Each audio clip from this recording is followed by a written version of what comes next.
إلى ربك كدحا فملاقيه فأما من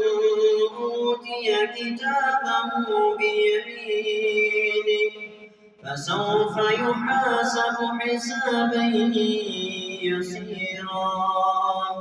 وينقلب إلى أهله مسرورا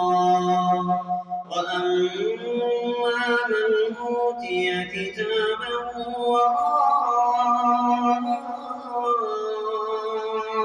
ظهره فسوف يدعو ثبورا ويصلى سعيرا إنه